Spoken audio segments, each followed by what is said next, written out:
A Question of Trust is a story about two thieves. It depicts how a lady thief outsmarts Horace and leads to his imprisonment. Here is a summary of the story A Question of Trust by Victor Canning. Horace Danby, a bachelor of 50 years, lived with a housekeeper and suffered from hay fever. Hay fever is an allergy caused by dust or pollen. Horace ran a successful lock business with 2 helpers. On account of this, he was believed to be a respectable person. The narrator, however, questions Horace's honesty. The narrator confides in the reader that Horace had been imprisoned once and retained a fear of getting caught. Despite this, Horace robbed a house once a year. He would plan the robbery carefully and, once successful, would live off the money for the rest of the year. He had a weakness for rare and expensive books. He would use the money from the robbery to buy rare books secretly. Horace was therefore confident that this year would be as successful as last year.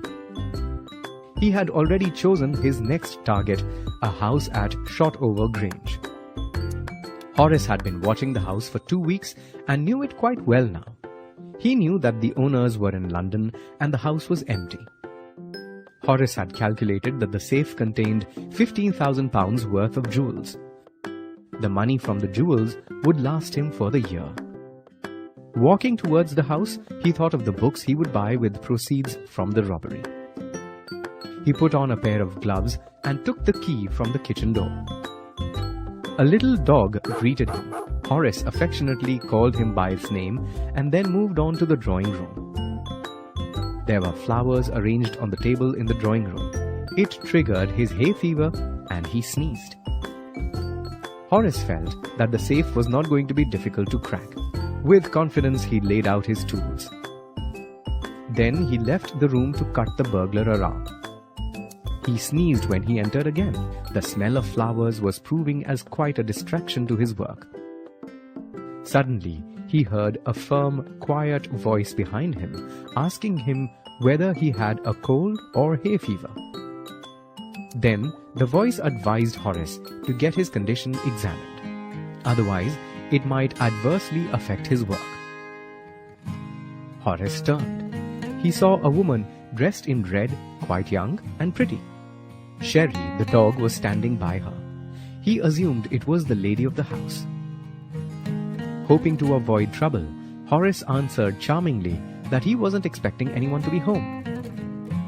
The woman in red asked him what he is going to do now that he is caught. Horace wanted to run, but the woman, anticipating him, replies that she can call the police immediately.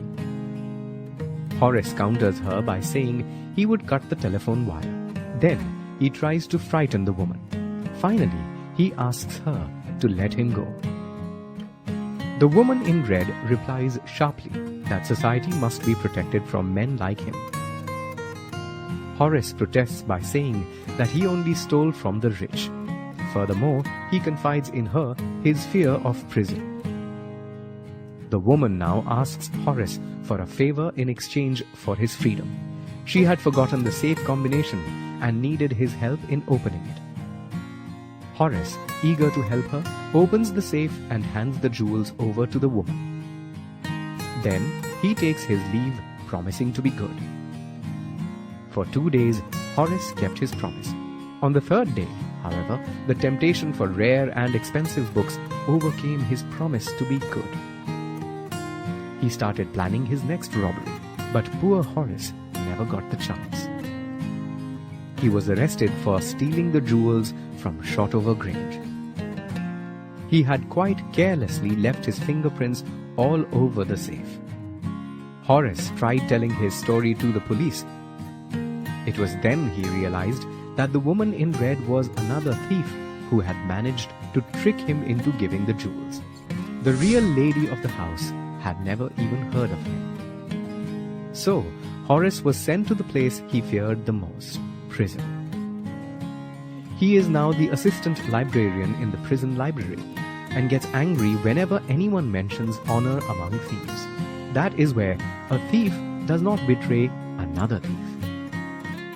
Horace clearly feels that the woman in red violated this code, which led to his capture and imprisonment.